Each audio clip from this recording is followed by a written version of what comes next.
2 వచనాలు. రోమీలకు రాసిన పత్రిక 8వ అధ్యాయం 3వ వచనం, మొదటి నుంచి 3 వచనాలు. రోమీలకు రాసిన పత్రిక 8వ అధ్యాయము మొదటి నుండి 3 వచనాలు చదువుదాం ఒకసారి. కాబట్టి ఇప్పుడు క్రీస్తు యేసునందున్న వారికి శిక్షా విధి లేదు, ఏ శిక్షా విధి లేదు. క్రీస్తు యేసునందు జీవమిచ్చు ఆత్మ యొక్క నియమము పాప మరణముల నియమము నుండి నన్ను విడిపించెను. ఎట్లనగా ధర్మశాస్త్రము దేనిని చేయజాలకపోయెనో దానిని దేవుడు చేసెను. శరీరమును అనుసరించక ఆత్మను అనుసరించుటే నడుచుకును మన ధర్మశాస్త్ర సంబంధమైన నీతి విధి నెరవేర్చగలవని పాప పరిహారము నిమిత్తము దేవుడు తన సొంత కుమారుని పాప శరీర ఆకారముతో పంపి ఆయన శరీరమందు పాపమునకు శిక్ష విధించెను. తర్వాత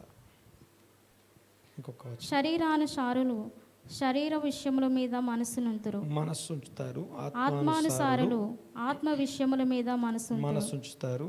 శరీరానుసారమైన మనస్సు మరణము, ఆత్మానుసారమైన మనస్సు జీవమును సమాధానమునై ఉన్నది. తర్వాత ఏలయనగా శరీరానుసారమైన మనస్సు దేవునికి విరోధమై ఉన్నది, అది దేవుని ధర్మశాస్త్రమునకు లోబడదు. దేవునికి విరోధమైనది, దేవుని ధర్మశాస్త్రమునకు లోబడదు, ఏమాత్రమును లోబడ నేరదు. ఇంకొక వచనం, మొదటి పేతురు పత్రిక 1వ అధ్యాయం, మొదటి పేతురు పత్రిక 1వ అధ్యాయం చూద్దాం ఒకసారి. 13వ వచనం, మొదటి పేతురు పత్రిక 1వ అధ్యాయం 13వ వచనం. కాబట్టి మీ మనస్సు అను నడుము కట్టుకొని నిబ్బరమైన బుద్ధి గలవారై యేసుక్రీస్తు ప్రత్యక్షమైనప్పుడు మీకు తేబడు కృప విషయమై సంపూర్ణ నిరీక్షణ కలిగి ఉండుడి. తలలు వంచి ప్రార్థన చేసుకుందాం, కళ్ళు మూసుకుందాం. పరమ తండ్రి మా దేవ, వందనాలు స్తుతులు స్తోత్రం నాయన. మీ ఘనమైన నామమును బట్టి వందనాలు చెల్లిస్తున్నాం. మరొక ఉదయకాలం మీ సన్నిధిలో ఏకీభవించి ప్రార్థనాపూర్వకంగా నాతో మాతో మీరు మాట్లాడబోయే మాట కొరకు మమ్మల్ని మేము సిద్ధపరచుకొని, ఎదిగో నాయన ప్రభువా, మీ సన్నిధిని ఆనందంతో సంతోషంతో ఎదిగో క్రమముగా ఆరాధన, ఎదిగో స్తుతి మీ సన్నిధిలో చేయడానికి కృపనిచ్చిన విధానాన్ని బట్టి వందనాలు స్తుతులు స్తోత్రం నాయన. మీకే వందనాలు. నజరేయుడైన యేసుక్రీస్తు నామమున ఎదిగో ఈ దినానికి మాకు అవసరమైనటువంటి వాక్య భాగం దయచేయండి. వాక్యము మాకు దయచేయమని వేడుకుంటున్నాము తండ్రి. మా మనస్సులను ఆలోచనలు విశాలపరిచే ఇదిగో నిబ్బరమైనటువంటి బుద్ధి గలవారమే మనస్సునే నడుము కట్టుకోవడం గురించి ఇదనున మాకు బోధపరచమని ప్రార్థన చేస్తూ నాతో పాటు ఏకీపించిన మీ బిడ్డలందరి పక్షంగా ప్రార్థన చేస్తున్నాం. ఈరోజు ఉదయకాలము ఈ సహవాసానికి వచ్చిన ఈ రూఫ్ కింద ఉన్న ప్రతి కుమార్తెను బట్టి మీకు వందనాలు. ఇంకా నువ్వు మార్గంలో ఉన్న వారి కోసం కూడా ప్రార్థన చేస్తున్నాను ఆయన. సమస్తము సమకూర్చి జరిగించండి. ఇదిగో ఈ యొక్క వాక్యము ఎంతమందికి అవసరం ఉందో వారందరికీ చేరున్నట్లుగా వారి ఎదుట ద్వారం తెరవమని ప్రార్థన చేస్తున్నాం. వారి హృదయ ద్వారం, వారి యొక్క కనులకు, వారి చెవులకు, వారి హృదయానికి ఆనందకరమైనటువంటి వాక్యంగా దీన్ని మార్చమని వేడుకుంటూ స్తుతించి ఆరాధించి మీ నామాన్ని గొప్ప చేస్తూ ఈ ప్రార్థన నజరేయుడైన యేసుక్రీస్తు నామమున అడిగి బ్రతిమాలి వినయంతో వేడుకుంటున్నాము తండ్రి. ఆమెన్. దేవునికి స్తోత్రం కలుగును గాక. మనం గడిచిన వారము యెహోషాపాతు గురించి, యుద్ధం గురించి మాట్లాడుకుంటా ఉన్నాం. యెహోషాపాతు యుద్ధము అది 2వ దినవృత్తాంతముల గ్రంథము, 2 క్రానికల్స్ 2వ దినవృత్తాంతముల గ్రంథము 20వ అధ్యాయంలో ధ్యానం చేస్తూ ఉన్నాం. ఒక్కసారి గమనించండి. 20వ అధ్యాయం 2 క్రానికల్స్ 20.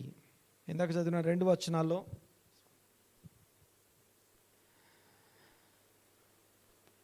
ఇందాక చదివినటువంటి 2 వచనాల్లో మొదటి వచనం మాట్లాడుతూ ఉంది, ఇప్పుడు క్రీస్తు యేసునందున్న వారికి ఏ శిక్షా విధియు లేదు. తర్వాత క్రీస్తు యేసునందు జీవమునిచ్చు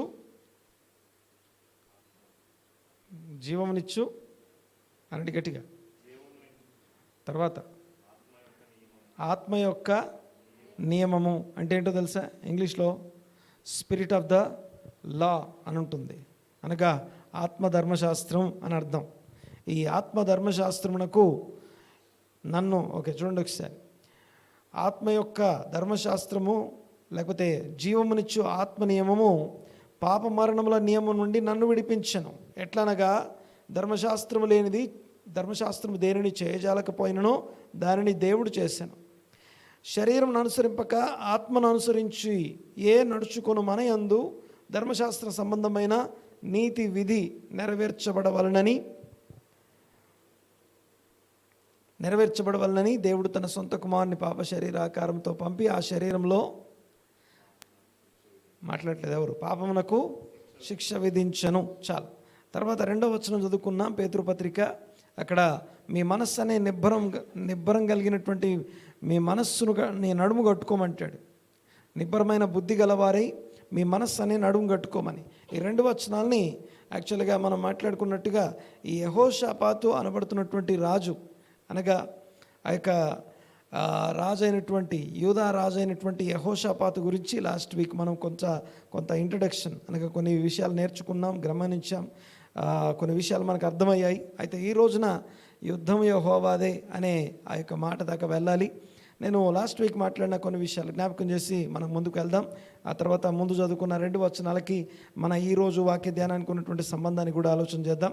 ముందుగా ఈ యెహోషాపాతు అనే క్యారెక్టర్ గురించి మీకు గుర్తున్నవి ఒక్కసారి జ్ఞాపకం చేసుకుందాం. నాకు చెప్పడానికి ప్రయత్నం చేయండి. యూదా రాజులు ఎంతమంది గురించి ఈ యొక్క గ్రంథంలో రాయబడిందని మాట్లాడుకున్నాం. 2వ దినవృత్తాంతముల గ్రంథంలో ఎంతమంది రాజులు? యూదా రాజులు 20 మంది రాస్తుంది. ఆ 20 మందిలో గుడ్ కింగ్స్ అనబడుతున్న వారిలో రిఫార్మర్ అనగా సంస్కరణలు చేసే వారిలో మొదటివాడు ప్రధానమైనటువంటి వ్యక్తి ఈ యెహోషాపాతు అనబడుతున్నటువంటి రాజు. ఆసా అనబడుతున్నటువంటి రాజు యొక్క కుమారుడు. ఈ యెహోషాపాతు అనబడుతున్నటువంటి రాజు యొక్క క్యారెక్టర్ గురించి కొన్ని మాటలు జ్ఞాపకం చేసుకుందాం. లాస్ట్ వీక్ మాట్లాడుకున్నాం.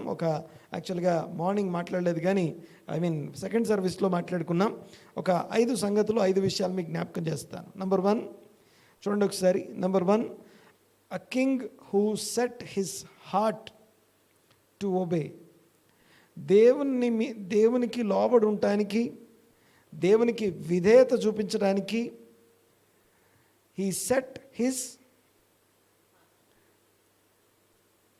Heart or mind, heart and mind అంటాం. చూడండి ఒకసారి. హీబ్రూ భాషలో అక్కడ లెవ్ అనే పదం ఉంటుంది, లిబో అనే పదం చూడండి ఒకసారి. లెవ్ అంటే హార్ట్ అని అర్థం.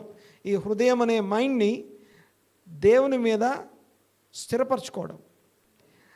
హీ సెట్ హిజ్ మైండ్ అనే వచనం మనకు కనబడతా ఉంది. 17వ అధ్యాయం 6వ వచనం ఒకసారి చదువుదాం అన్నమాట. ఇది యెహోషాపాతు యొక్క క్యారెక్టరిస్టిక్స్ అంటాం. అనగా ఆయన గుణ లక్షణాలు ఏంటివి అనేవి ముందు మనకు తెలిసి ఉండాలి. ఈ గుణ లక్షణాలు తెలిసిన తర్వాత ఆయన ప్రార్థన చేస్తే అద్భుతం జరిగింది అనే విషయాన్ని అర్థం చేసుకోవాలి. ఆయన ఎదుటికి వచ్చిన యుద్ధం నిజంగా ఫిజికల్ యుద్ధమే, నిజంగా సైన్యమే వచ్చింది, నిజంగా విస్తారమైన సైన్యమే ఆయన ఎదురుగుంది.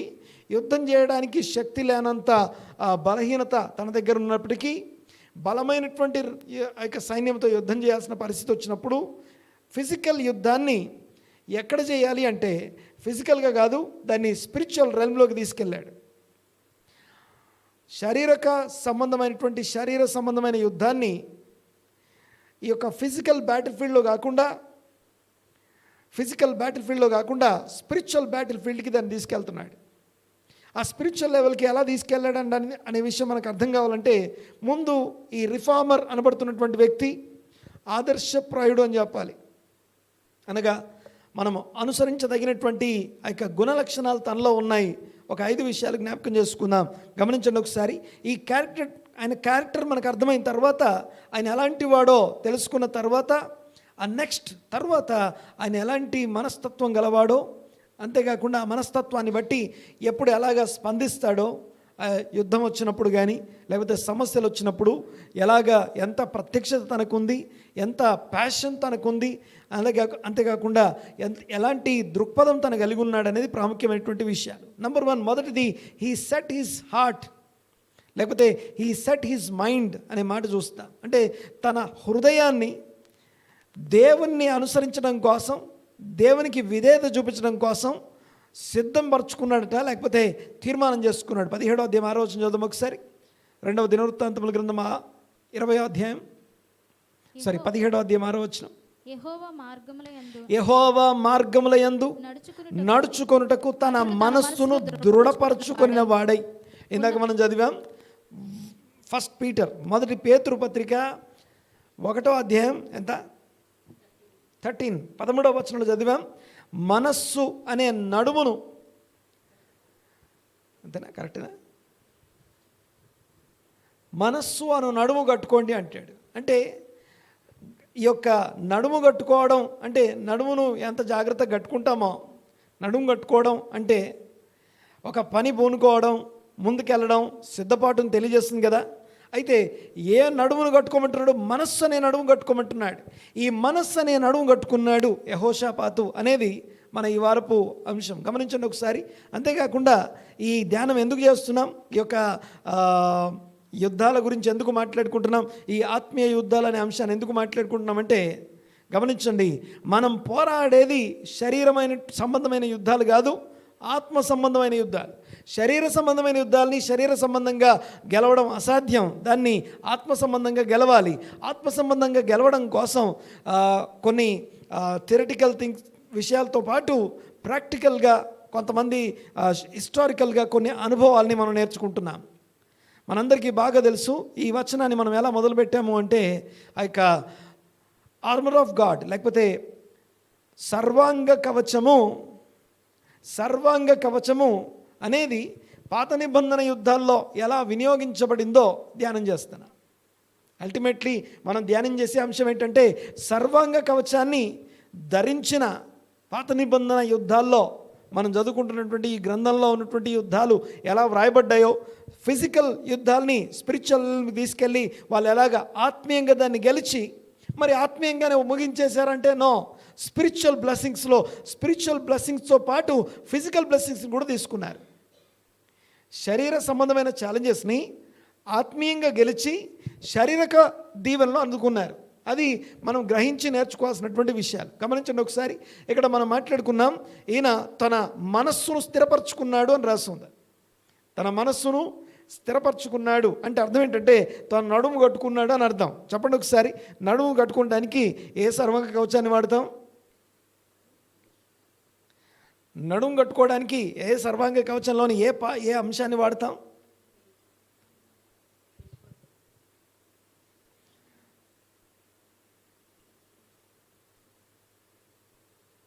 సర్వాంగ కవచం చెప్పండి.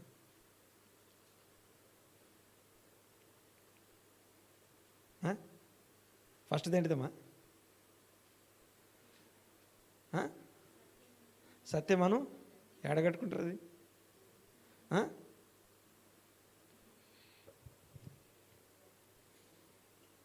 అంటే ఇప్పుడు నడుము కట్టుకున్నాడు అంటే దేన్ని కట్టుకున్నాడు అని అర్థం? తన మనసు స్థిరపరచుకున్నాడు. యెహోవా మార్గమును అనుసరించడానికి తన మనసు స్థిరపరచుకున్నాడు. మనస్సు అనే నడుము కట్టుకున్నాడు అంటే సత్యమును అనుసరించి, అద్వితీయ సత్యదేవుడైన యెహోవాను అనుసరించాలి, ఆయన మార్గంలో నడవాలి. నేను అబద్ధంలో నడవను, టెంపరీగా ఉండే అప్పటికప్పుడు నిజం అనిపించే విషయాలు నడవను, సత్య మార్గంలో నడుస్తానని తనని తాను తీర్మానం చేసుకొని నడవడం, ఇది మొదటి సర్వాంగ కవచంలోని మొదటి అంశం. అది ఓకే, వీటిని లాస్ట్లో చూద్దాం, అప్పుడే పెట్టింది.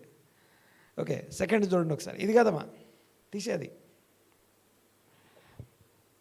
సస్పెన్స్లో ఉంచాలి కదా. ఓకే, ఫస్ట్ చూడండి ఒకసారి. యెహోషాపాతు యొక్క క్యారెక్టర్ని చూద్దాం. Second part. ఫస్ట్ వన్ ఏంటంటే, తన మనస్సును స్థిరపరచుకున్నాడు, లేదా తన మనస్సును దృఢపరచుకున్నాడు, లేకపోతే తన యొక్క హృదయాన్ని స్థిరపరచుకున్నాడు. దేవుని మార్గం అనుసరించాలి అని స్థిరపరచుకున్నాడట. నెంబర్ 1. నెంబర్ 2, రెండోది ఏంటంటే, second one, purifying the land from ungodly influences. అదే వచనంలో మనం చూస్తాం. 6వ వచనంలోనే చదువు ఒకసారి, కంటిన్యూ చేయవా? 6వ వచనం, 17వ అధ్యాయం 6వ వచనం.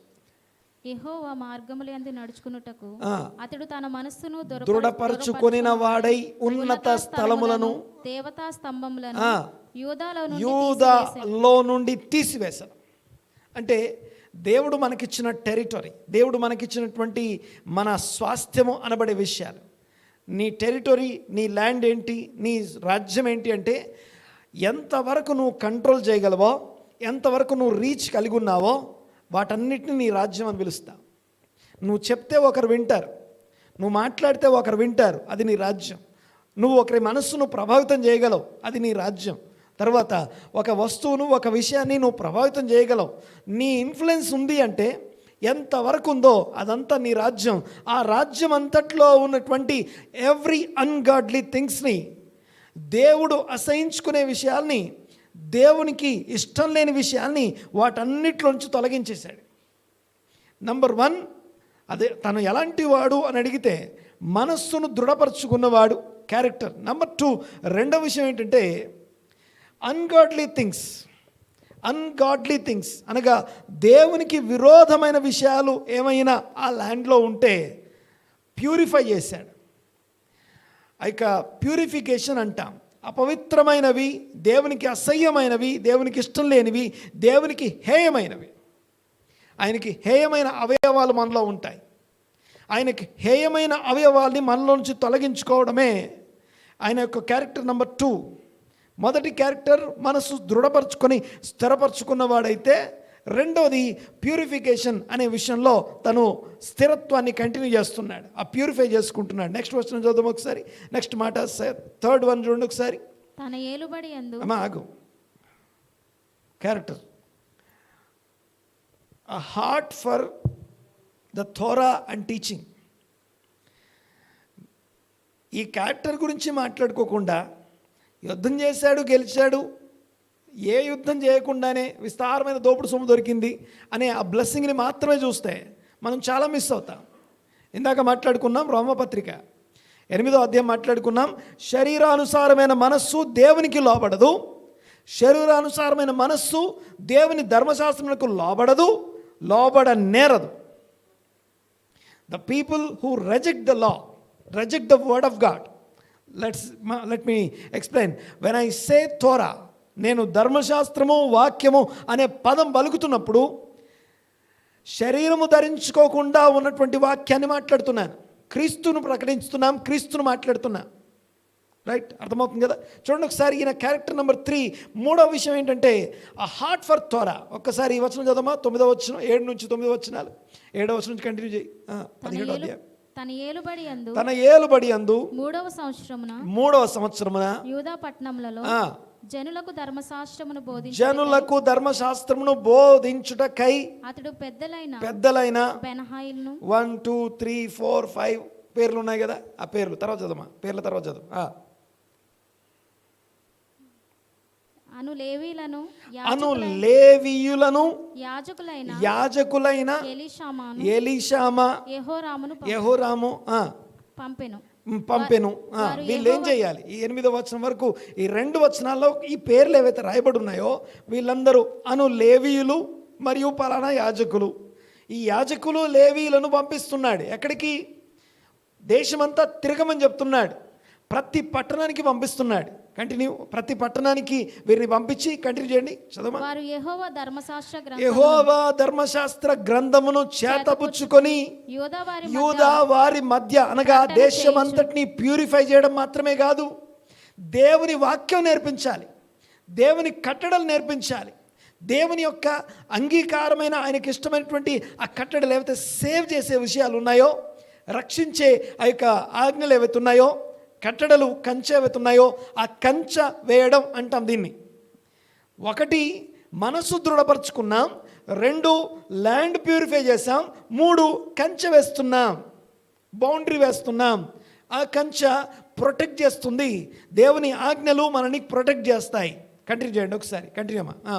దేవుని ధర్మశాస్త్రం చేతపుచ్చుకొని యూదాలో ఉన్న గ్రామాలకి, పట్టణాలకి వెళ్ళాలి. వెళ్ళి ఏం చేయాలి? యూదా పట్టణములన్నిటిని సంచరించుచు జనులకు బోధించిరి. అంటే అర్థం ఏంటంటే ఈయన తన హృదయాన్ని, తన వ్యక్తిని నేను దేవుని అనుసరించాలి, నేను సత్య మార్గాన్ని అనుసరించాలి, నేను వాక్యం అనుసరించాలి మాత్రమే కాదు, కానీ నా టెరిటరీ అంతా నేను ఎంతమంది వరకు అయితే వెళ్ళగలనో వాళ్ళందరినీ కూడా అది అనుసరించేటట్లుగా ప్రేరేపించడం కోసం దానికి సరైన వ్యక్తుల్ని నేను వెళ్ళలేకపోతే ఏం చేయాలి? వెళ్ళే వారిని పంపించాలి. ఈ యాజకులను, లేవీలను పంపించాడు. ఓకే, సర్వాంగ కవచం గురించి లాస్ట్లో మాట్లాడుకుందాం. ముందు ఆయన క్యారెక్టర్ మాట్లాడుకుందాం. క్యారెక్టర్ నెంబర్ 1 ఏం మాట్లాడుకున్నాం? ఆయన మనస్సు స్థిరపరచుకున్నవాడు. 2 ఏం మాట్లాడుకున్నాం?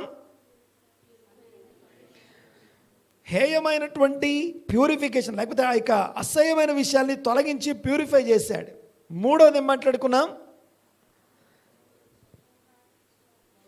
దేవుని వాక్యం విషయమైనటువంటి హృదయము.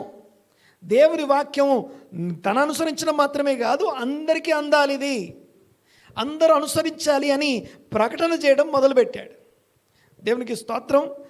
అంత్య దినాలలో యెహోవా మందిర పర్వతము నుండి, యెహోవా మందిరంలో నుండి యాకోబు కట్టడలు, యాకోబు దేవుని ధర్మశాస్త్రం సర్వవ్యాప్తంగా ప్రపంచం అంతా ప్రకటించబడుతుంది. ప్రకటించబడే క్రమంలో ఈ రోజున ఆ వాక్యాన్ని తీసుకొచ్చి, ఇదిగో దీని అర్థం ఇది, దీని అర్థం ఇది అని ప్రకటించే వాళ్ళంతా కూడా ఎక్కడి నుంచి వస్తున్నారంటే ఆ దేవాలయంలో నుండి దిగి వస్తున్నారు. దానికి విరోధంగా మాట్లాడే వాళ్ళందరూ కూడా they are going against God. దేవునికి విరోధంగా మాట్లాడుతున్నారు. శరీరం ధరించుకోనప్పుడు వాక్యము, ధర్మశాస్త్రము, శరీరం ధరించుకున్న క్రీస్తు, మరణించి తిరిగి లేచి మనందరిని నింపిన ఆత్మ, 3 క్రీస్తుని గురించే మాట్లాడుతున్నాయి. ఈ అవగాహన లేనంతసేపు మనం ఏదో ఒకదాన్ని కొన్నింటిని హీరోలు చేయడం కోసం కొంతమందిని విలన్ చేయాలి. అలాగా దేవుని వాక్యాన్నే విలన్గా చేసి చూపిస్తాం.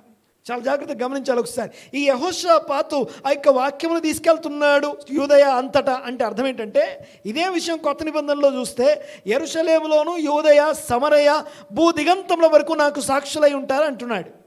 ఇప్పుడు యూదయాన్ని పరిపాలించి యెరూషలేములో నుండి యూదయాన్ని పరిపాలిస్తున్న ఈ యెహోషాపాతు అనే రాజు యూదయాలో దేవుని సాక్ష్యాన్ని, క్రీస్తు సాక్ష్యాన్ని ప్రకటిస్తున్నాడు. ప్రకటించడానికి మనుషులను ఏర్పాటు చేస్తున్నాడు. తనకున్న అధికారాన్ని, తన ఆధిపత్యాన్ని దేవుని చిత్తం కోసం వాడుతున్నాడు. తన స్వలాభం కోసమో, లేకపోతే వ్యామోహాలు, ప్రలోభాల కోసమో, ఏదో టైంపాస్ కోసం బ్రతకట్లేదు ఆయన. దేవుని చిత్తమును చేయడం కోసం ఒక ప్యాషన్, ఒక జీల్తో బ్రతుకుతున్నాడు.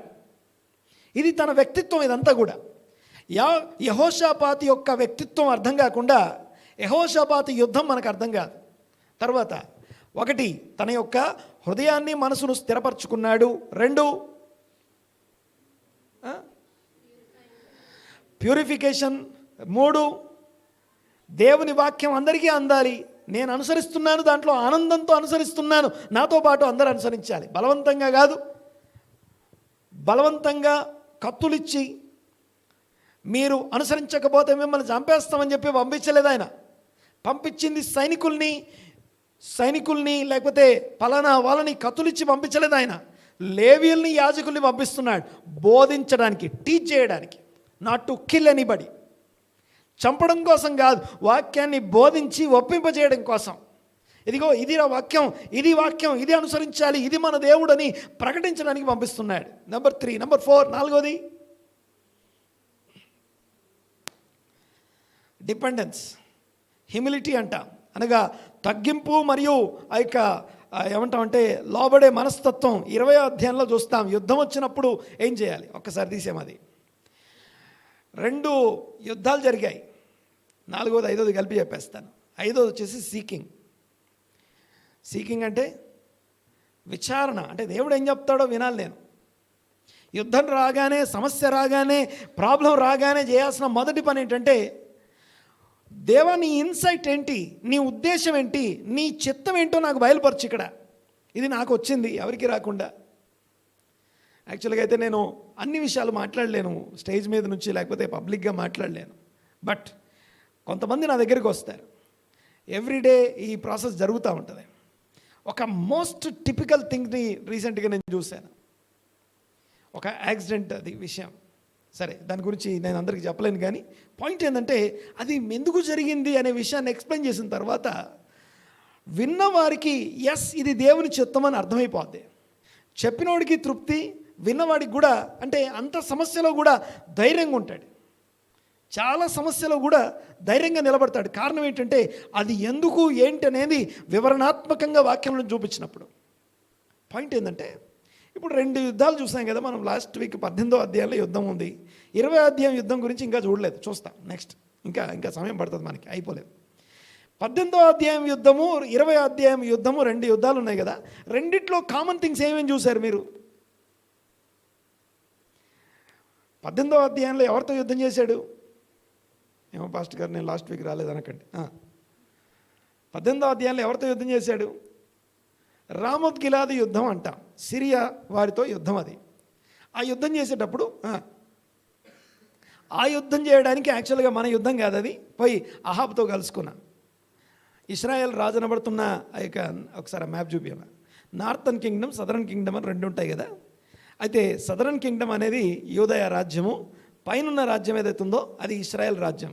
దానికి షోమ్రోను రాజధాని. గుర్తుపెట్టుకోవాలి ఒకసారి. అది కాదు, ఇంకోటి చూపించు. ఇదేనా?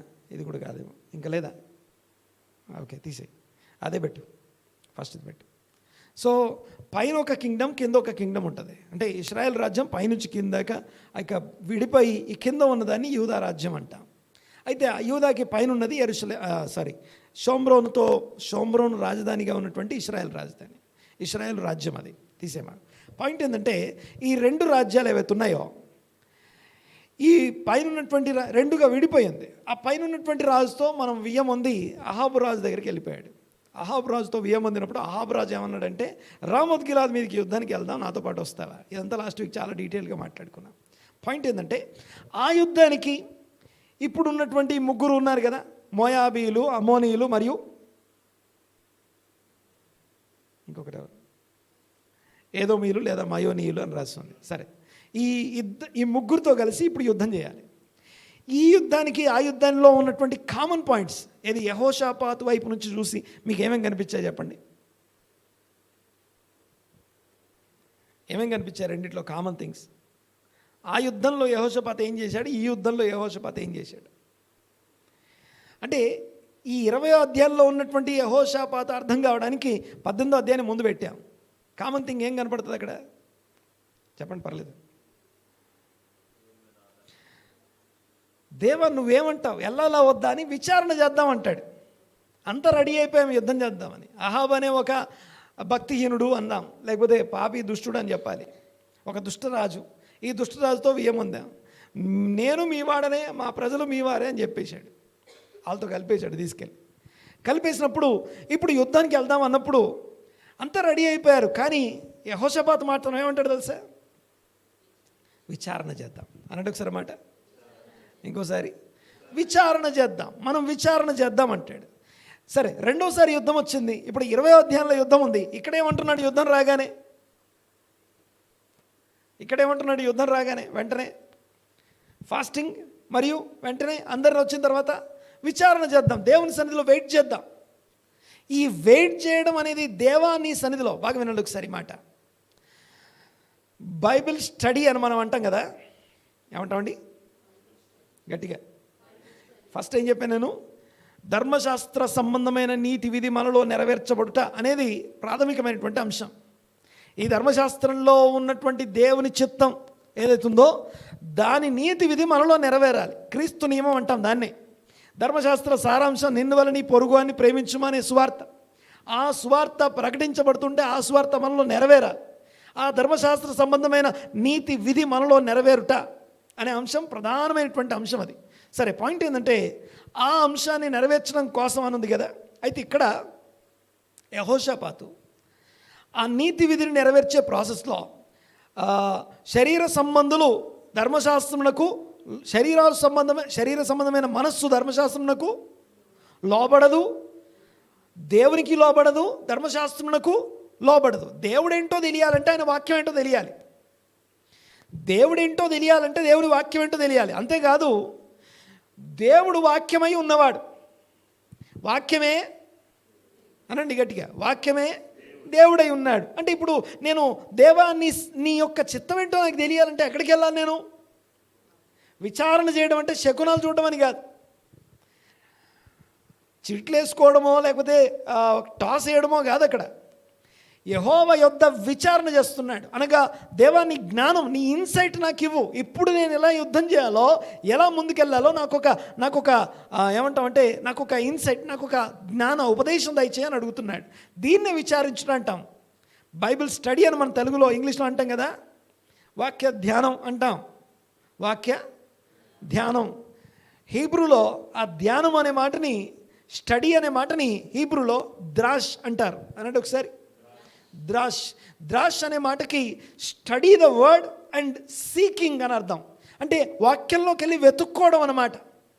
వాక్యంలోకి వెళ్ళి అంటే ఈ ధర్మశాస్త్ర గ్రంథంలో నీ జీవితంలో జరిగే విషయాల్ని అప్లై చేయడానికి, దానికి సంబంధించి ఏమైనా ఇన్సైట్ ఉందా, ఇప్పుడు నేను వెళ్తున్న పరిస్థితికి ధర్మశాస్త్రంలో ఉన్న ఏదో ఒక సందర్భం ఏదైనా ఉందా అని తెలియజేయడానికి దాన్ని వెతుక్కోవాలి. ఆ వెతుక్కోవడాన్నే సీకింగ్ అంటాం.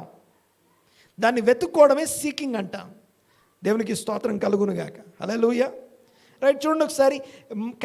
5 క్యారెక్టర్స్ మాట్లాడుకున్నాం. క్యారెక్టర్ నెంబర్ 1 ఈ యొక్క యెహోషాపాతు యొక్క గుణ లక్షణాల గురించి మాట్లాడుకుంటున్నాం. నెంబర్ 1, తన మనస్సును స్థిరపరచుకొని దృఢపరచుకున్నాడు.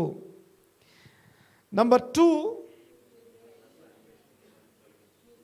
ప్యూరిఫికేషన్, అనగా ఎలాంటి తన టెరిటరీ మొత్తంలో తనకి ఇవ్వబడిన రాజ్యం అంతట్లో ఏవైతే అపవిత్రమైనవి, హేయమైనవి, దేవుని దృష్టికి అసహ్యమైనవి ఉన్నో వాటిని తీసేయాలి.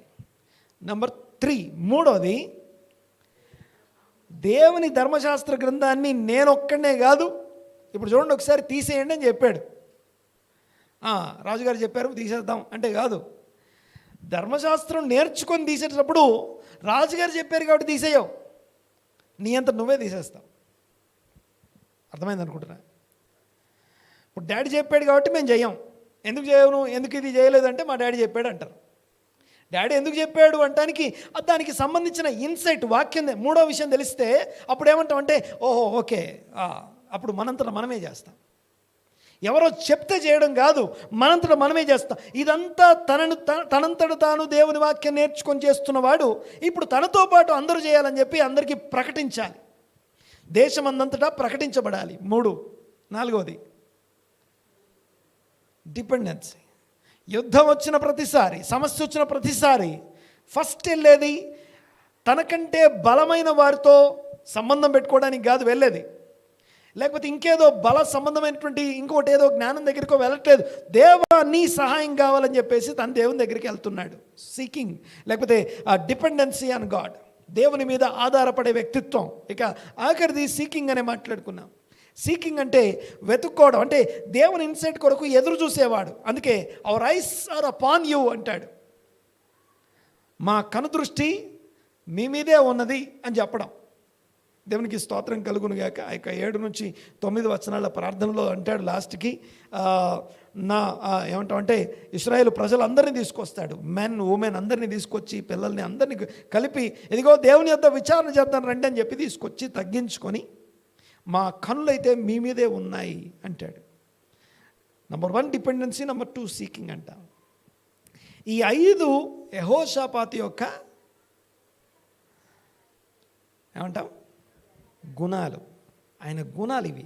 ఓకే, యెహోషాపాతు అనబడుతున్న ఒక రిఫార్మర్, ఒక దేవుని ప్రవచనాత్మకమైనటువంటి జీవన విధానం కలిగినటువంటి క్రీస్తును అనుసరించే వ్యక్తి అని చెప్పాలి. ఈయనని వాక్యం అనుసరించే ప్రతి ఒక్కడు క్రీస్తును అనుసరిస్తున్నాడు.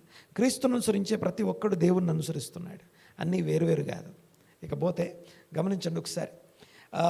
ఇక లాస్ట్ వీక్ మనము ఇక 3 విషయాలు ఉన్నాయని మాట్లాడుకున్నాం. 20వ అధ్యాయాన్ని 3 భాగాలు చేసుకున్నాం. Pre war strategy, war strategy, post war strategy అని మాట్లాడుకున్నాం. అందులో ప్రీ వార్ స్ట్రాటజీ గురించి సెకండ్ సర్వీస్లో మాట్లాడాను.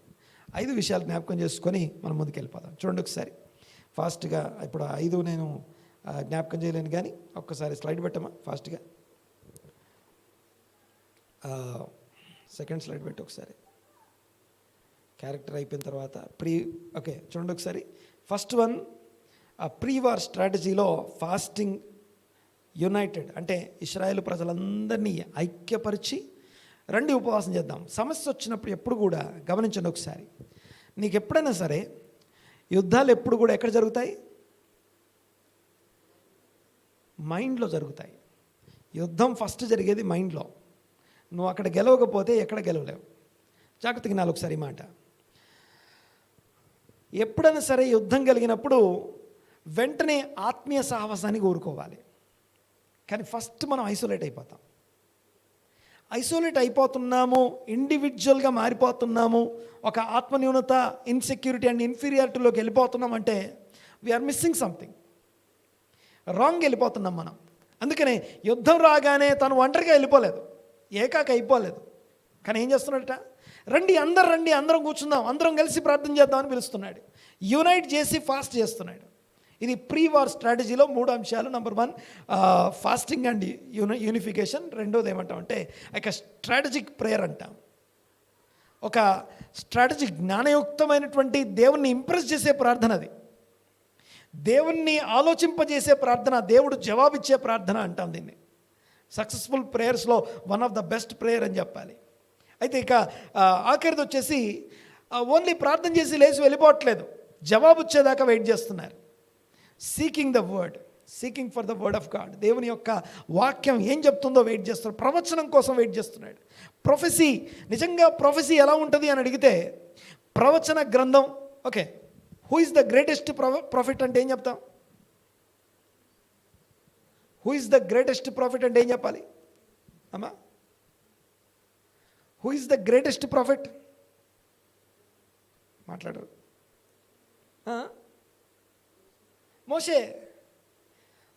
మోషే గ్రేటెస్ట్ ప్రాఫిట్, బైబిల్లో ఉంది కదా, గొప్ప ప్రవక్త. అలాంటి ప్రవక్త ఎవరు లేరు యాక్చువల్గా. నీ వంటి ప్రవక్త అంటాడు. మోషే కంటే గనుడైన క్రీస్తు దేవుడు మన కొరకు పంపించాడు. విషయం ఏంటంటే ఈ మోషే అనే గ్రేటెస్ట్ ప్రాఫిట్ అయితే, మోషే రాసిన 5 పుస్తకాలు ద గ్రేటెస్ట్ ప్రొఫెటిక్ బుక్ అంటాం. తోరా, దేవుని ధర్మశాస్త్ర గ్రంథం గ్రేటెస్ట్ ప్రొఫెటిక్ బుక్ అది. అందులో ఉన్నవే మళ్ళీ జరుగుతున్నాయి. ఇప్పుడు భూమి మీద జరిగేది కూడా అందులో ఉన్నదే. అంటే ఇప్పుడు వీళ్ళందరూ కూర్చొని ధ్యానం చేస్తున్నారు అంటే, అక్కడ ప్రవక్త లేచి మాట్లాడుతున్నాడంటే ఆయన ఎక్కడి నుంచి మాట్లాడుతున్నాడంటే ఆ ద్వారాలోంచి మాట్లాడుతున్నాడు. దేవుని ఆత్మ ఆయన మీదకి వచ్చింది. ఎవరు? యెహజీయేలు అనే ఆ ప్రవక్త అప్పుడు జవాబు ఇచ్చాడు. ఆ మాట్లాడుతూ ఆ ప్రొఫెసీ చేస్తున్నప్పుడు ఆ ప్రొఫెసీ ఎక్కడి నుంచి తీసుకొస్తున్నాడంటే దేవుని గ్రంథంలో నుంచే తీసుకొచ్చి మాట్లాడుతున్నాడు. నువ్వు యుద్ధం చేయాల్సిన అవసరం లేదు, ఊరక నిలుచుండి ఇప్పుడు నువ్వు చూస్తున్న ఈ సైన్యంను వాళ్ళని నువ్వు ఏం చేయక్కర్లేదు, నువ్వు వెళ్తూ ఉండు, కానీ నువ్వు వెళ్తూ ఉండాలి అని ఎర్ర సముద్రపు ఆ సందర్భంలో నుంచి ప్రవచించాడు ఆయన. అంటే దేవుని గ్రంథంలో నుంచే ప్రవచనాలు పుడుతున్నాయి, ప్రవచనాలు వస్తాయి. Greatest prophetic book is nothing but the Torah. First 5 బుక్సే. ఆ ఫస్ట్ 5 బుక్స్ అనే కోడ్లో నుంచే ప్రతిదీ మళ్ళీ రిపీట్ చేయబడుతున్నాయి. ఓకే, సరే, అవన్నీ ఇప్పుడు ఎక్స్ప్లెయిన్ చేయడానికి సమయం లేదు. కానీ పాయింట్ ఏంటంటే ఈ యొక్క స్ట్రాటజిక్ ప్రేయర్ గురించి యాక్చువల్గా లాస్ట్ వీక్ నేను సెకండ్ సర్వీస్లో మాట్లాడి, ఫస్ట్ సర్వీస్లో మాట్లాడలేదు. 5 విషయాలు ఉన్నాయి, వాటి గురించి చూడండి, ఒకసారి ధ్యానించండి. వాటి గురించి ఎంత ఆలోచిస్తే, ఎంత ఆలోచించగలిగితే అంత మంచిది. మైండ్లో జరిగే యుద్ధంలో మనం మైండ్లోనే ఆత్మీయంగా గెలవాలి. ఆత్మీయంగా గెలవడం చాలా అవసరం. రైట్, లో మాట్లాడాలి.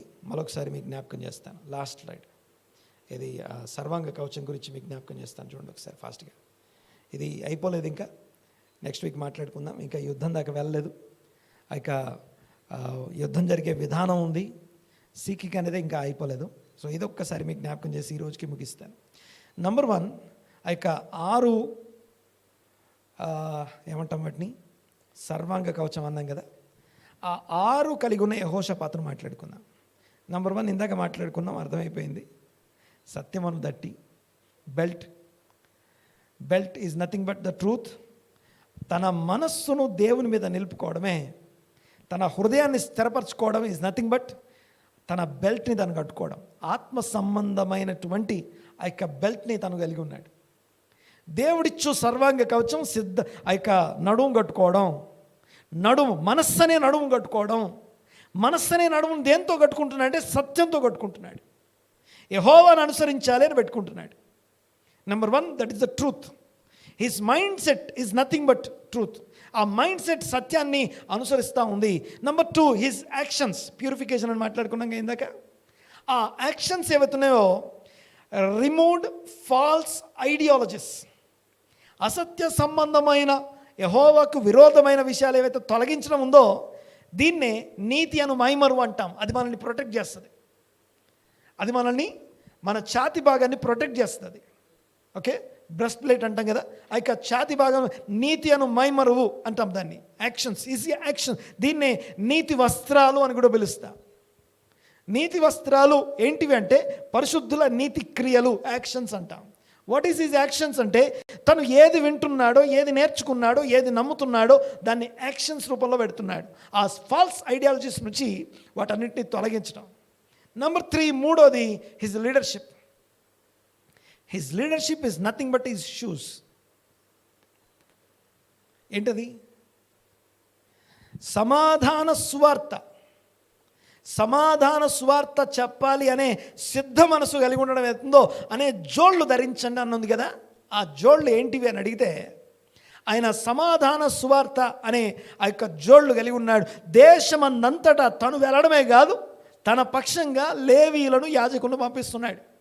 వాళ్ళు వెళ్తున్నారు అంటే ఆ యొక్క సమాధాన సువార్త ఏంటి? సమాధాన సువార్త అంటే దేవుడు వెళ్తున్నాడు అనేది సమాధాన సువార్త. దేవుడు సింహాసనం మీద ఉండి ఏలుతున్నాడు అని చెప్పడమే సమాధాన సువార్త. ఆ దేవుని ధర్మశాస్త్రాన్ని ప్రకటించడం. యాక్చువల్గా అయితే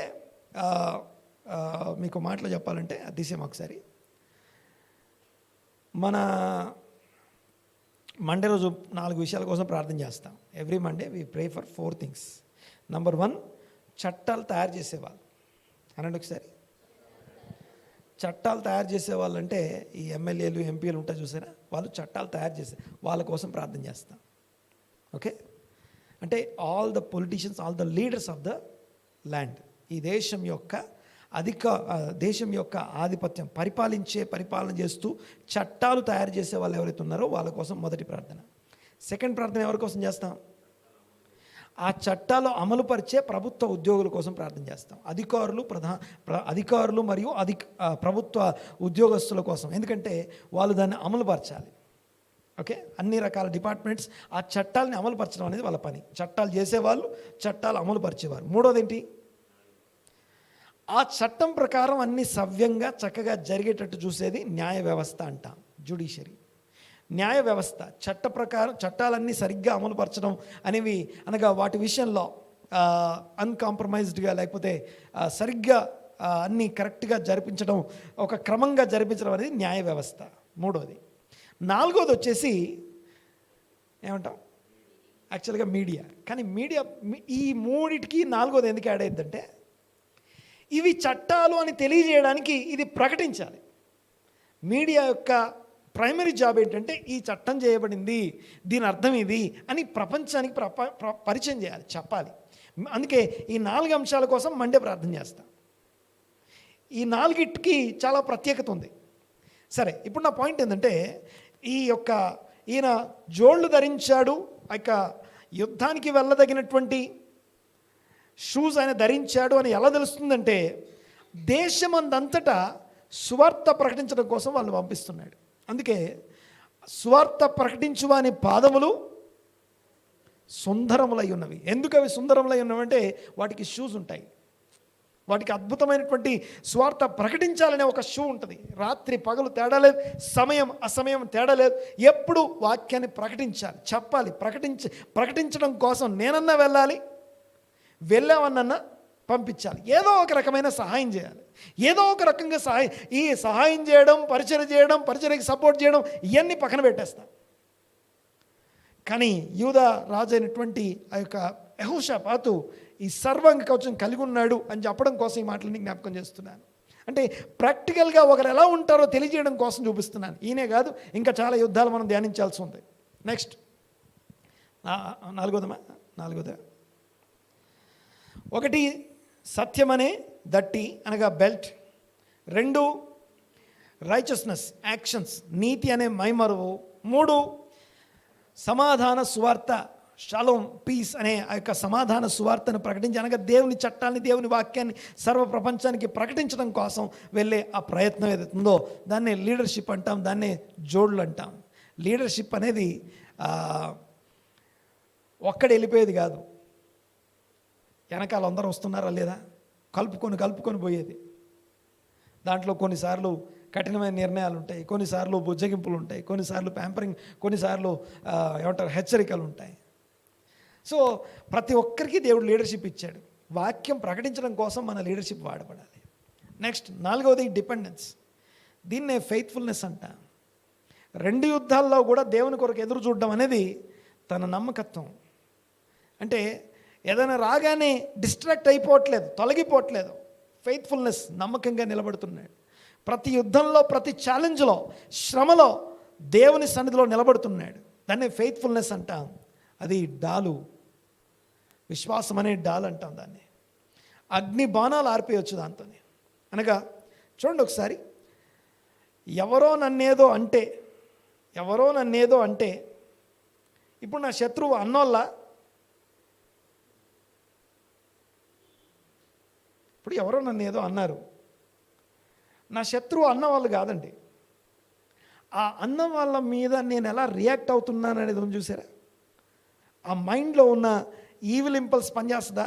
that is the enemy, your first enemy. అర్థమవుతుంది అనుకుంటా. జస్ట్ ఎగ్జాంపుల్ అది. లోపల ఉన్నటువంటి మనసు, లేకపోతే లోపల ఉన్నటువంటి ఈవిల్ ఇంపల్స్ ఏం చేస్తుందంటే, నువ్వు ద్వేషించు అని మాట్లాడుతుంది, కోపం తెచ్చుకో అని మాట్లాడుతుంది, ఇంకేదో చేయని రివెంజ్ అని మాట్లాడుతుందంటే నీ శత్రువు అన్నవాళ్ళు కాదు, నీ లోపల ఉన్న నీ ప్రేరేపణ. ఈ అన్నవాళ్ళని నోరు మోపించవచ్చు గట్టిగా 4 దెబ్బలేసి, కానీ ఎంతమంది నేను మోపిస్తాం? అసలు విషయం అది కాదు దేవుడు కోరుకునేది. నీ లోపల ఏమున్నదో తెలుసుకోవడం కోసం నిన్ను అణచివేస్తాడు. అప్పుడప్పుడు దేవుడిని అణచి ఆకలి కలుగజేసి ఎవరు తినటువంటి దేవుడు మన్న ప్రత్యేకమైనటువంటి విషయాలు నీకు నేర్పిస్తాడు. ఓకే, నీ హృదయంలో ఏమున్నదో తెలుసుకోవాలి అంటే దాన్ని పరిశోధించాలి. దేవుని వాక్యం యొక్క మొదటి పని హృదయంలోని తలంపుల్ని, ఆలోచనల్ని పరిశోధించడమే. ఓకే, సో ఆ ఫెయిత్ఫుల్నెస్ అంటాం కదా, అనగా నమ్మకంగా ఛాలెంజ్ రాగానే పారిపోయేది కాదు, ఛాలెంజ్ రాగానే, ఇబ్బంది కలగగానే తన యొక్క ఆత్మీయ స్థితి నుంచి కింద పడిపోవడం కాదు. కింద పడిపోవడం అంటే కింద ఎవరు పడేయారు మనల్ని, లోపల మన మనస్సును దృఢపరచుకోవాలి. ఇప్పుడు దావీదు, ఇశ్రాయేల్ని పరిపాలిస్తున్నటువంటి దావీదు, ఇశ్రాయేలు రాజు అనబడుతున్న దావీదు ఒక రోజున యుద్ధం వచ్చినప్పుడు, లేకపోతే సమస్య వచ్చినప్పుడు తన చుట్టూన్న వాళ్ళందరూ రాళ్ళెత్తుకున్నారు కొట్టి చంపేద్దామని. అప్పుడు ఏం చేయాలి? ముందు వీళ్ళందరిని చంపేద్దామా? ఏది ఉన్న 400 మంది చంపడం ఆయనకి పెద్ద పని కాదు. కానీ విషయం ఏంటో తెలుసా? అది కాదు, తన మనస్సును దేవుణ్ణి బట్టి దృఢపరచుకున్నాడని చూసారు. That is faithfulness. దేవుడు నిన్ను నమ్మి ఆ ఛాలెంజ్లోకి నెట్టాడు. దేవుడు నిన్ను నమ్మి నీ హృదయాన్ని ఇంకొంచెం టెస్ట్ చేయడానికి, ఇంకొంచెం నిన్ను సరి చేయడం కోసం ఇప్పుడు ఆ హృదయాన్ని కనుక వాక్యం చేత నింపుకొని ఆ యొక్క లోపల ఉన్న శత్రువును అధిగమించావనుకో, నెక్స్ట్ టైం ఇంకా ఎన్ని పెద్దవి వచ్చినా ఏమొచ్చినా బయట నుంచి ప్రాబ్లం రాదు, లోపల నుంచే ప్రాబ్లం లోపలనే గెలిచిన వాళ్ళకి బయట గెలవడం పెద్ద విషయం కాదు. దావీదు లోపల గెలుస్తాడు కనుక బయట గెలుస్తాడు. అందుకని దావీదును దేవుడు ఏమంటారు తెలుసా? A man after my own heart, నా హృదయానుసారుడు అనండి ఒకసారి మాట, కొంచెం గట్టిగా అనండి మాట, నా హృదయానుసారుడు. ఓకే, తన మీద రాళ్ళేసి కొట్టడం కోసం రాళ్ళెత్తితే ఆయన అంటాడు, అక్కడ రాసింది ఒక మాట, దావీదు తాను తన దేవుడైన యెహోవాను బట్టి he encouraged himself in the lord. తన దేవుడైన యెహోవాను బట్టి తను ధైర్యపరచుకున్నాడట. ఆ ధైర్యం తెచ్చుకోవడానికి మనకు ధైర్యం చెడిపోయి ఇంకొంచెం ఏమంటాం శరీర క్రియలకి వాటికి అవకాశం ఇచ్చామంటే మనం లోపల ఓడిపోయాం. ఫస్ట్ ఆ లోపల యుద్ధాల గురించి ఈ ధ్యానం అంతటి యొక్క ఉద్దేశం. ఇక 1 సత్యమును దట్టి, 2 నీతిను మైమరువు, 3 సమాధాన సువార్త వలనైన సిద్ధ మనసు అనే జోళ్ళు, 4 విశ్వాసం అనే డాలు, ఫెయిత్ఫుల్నెస్. తర్వాత ఇక 5ది వచ్చేసి కరేజ్ అని ఉంది. యాక్చువల్గా తన కళ్ళు, తన చూపులు దేవుని మీద ఉన్నాయి. హోప్ ఆఫ్ ద సాల్వేషన్ అంట. రక్షించే దేవుని మీదే, ప్రకటించబడిన ప్రవచనం మీదే తన మనస్సు ఉంచడం, తన కళ్ళు దేవుని మీద ఉంచడమే the hope of the salvation అని హెల్మెట్ కలిగి ఉండడం, తలను కాపాడుకోవడం. ఎస్, అఫ్ కోర్స్ ఈరోజు నాకు పెద్ద యుద్ధం వచ్చింది, 4 రాజులు వచ్చారు, 10 మంది వచ్చారు, ప్రపంచం అంతా వచ్చింది. ఇదిగో 1000 మంది నీ కూడి పక్కన కూలిన, 10,000 మంది నీ పక్కన కూలిన అపాయము నీ యొద్దకు రాదు. నా యొద్దకు రాదు అని నేను మన సాల్వేషన్కి సంబంధించిన హోప్ని ఉంచడం ఉంది చూసారా? ఎస్, దేవుడు సరి చేస్తాడండి, దేవుడు సరి చేయగలడు అని ఒక నిరీక్షణ కలిగి ఉండడం హెల్మెట్ కలిగి ఉండడంతో సమానం. ఇక చివరిది, లాస్ట్ది ఖడ్గం, విచ్ ఇస్ నథింగ్ బట్ ఆయన యూజ్ చేసిన ఖడ్గం ఏంటంటే praise and worship. Praise and worship, singing about the grace of God. యెహోవా కృప నిరంతరముండును, యెహోవా కృప నిరంతరముండును అని చెప్పి పాటలు పాడిపించాడు. ఈ పాడే వాళ్ళని లేవీల్ని ముందు పెట్టాడు. బలవంతుల్ని కాదు ముందు పెట్టింది యుద్ధంలో, ఆ పాడే వాళ్ళని ముందు పెట్టాడు. ఇవన్నీ యాక్చువల్ లాస్ట్లో మాట్లాడాలి. సో ఇంకా ధ్యానించాల్సిన విషయాలు చాలా ఉన్నాయి ఇందులో. ప్రార్థన చేసుకుందాం, అందరూ తలలు వంచి కళ్ళు మూసుకుందాం. లేచినప్పుడే ఈ తలలు వంచి కళ్ళు మూసుకుందాం. ఒక్కసారి తలలు వంచి కళ్ళు మూసుకొని, మా పరమ తండ్రి మీకు వందనాలు, స్తుతులు, స్తోత్రునాయన. దేవుని జ్ఞానమును అడ్డగించు వితర్కములను, దుర్గములను పడద్రోసే ఆ వితర్కములను, ఎదురాడు వితర్కాలను క్రీస్తుకు లోబర్చుట అనే ఆ యొక్క యుద్ధంలో మా కొరకు ఉన్న యుద్ధోపకరణాలని ధ్యానించడానికి కృపనిచ్చినందుకు మీకు వందనాలు, స్తోత్రం నాయన. ఏ విషయం మీద మనసు ఉంచాలి, ఏ విషయం మీద ధ్యానం ఉంచాలో మరొక వారము మాకు జ్ఞాపకం చేసినందుకు మీకు వందనాలు. ఏకీవించిన ప్రతి కుమారుడు ప్రతి కుమార్తెను బట్టి మీకు వందనాలు. మనోనేత్రాలు వెలిగించండి, జ్ఞానము ప్రత్యక్షత కలిగిన మనసు దయచేయండి ప్రభువా, మీకు వందనాలు. క్రీస్తు గొప్ప నామన ప్రతి ఒక్కరి మీద మీ ఆత్మ కుమ్మరింపు దయచేయండి, మీ సన్నిధి దయచేయండి ప్రభువా. స్తుతి స్తుతి స్తోత్రం స్తోత్రం స్తోత్రం నాయన, మీకు వందనాలు.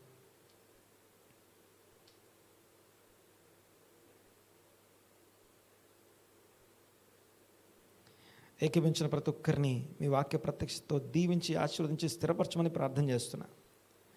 క్రీస్తు యేసు మరణ పునరుత్థానాల యొక్క ఉద్దేశము, చిత్తము, మా రక్షణ భాగ్యము ఇదిగో మేము అనుభవించినట్టుగా, సంపూర్ణంగా అనుభవించినట్లు ఈ దినము మీ కృపను మా ఎడల విస్తరింపజేయమని ప్రార్థన చేస్తున్నా. ఏకీభించిన ప్రతి ఒక్కరి మీద మీ కనుదృష్టి ఉంచండి, దీవించండి, ఆశీర్వదించండి.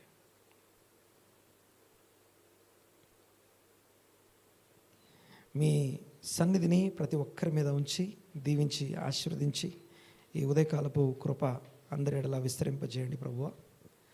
మేము మార్చుకోవాల్సిన సంగతులు మా హృదయాల్లో స్థిరపరచమని వేడుకుంటున్నాను. మీ కార్యములు మా ఎడలా విస్తరింపచేయండి.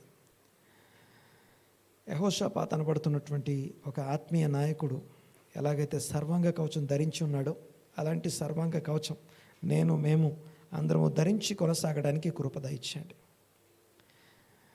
ఈ దినపు మా ధ్యానము మీ దృష్టికి అంగీకారం అవట్లు కృప దయచేయమని నజరేయుడైన యేసుక్రీస్తు నామమున ఏకీవించిన వారందరినీ దీవించి ఆశీర్వదించి స్తుతించి ఈ ప్రార్థన అడిగి వేడుకొంచున్నాం తండ్రి. ఆమేన్ ఆమేన్.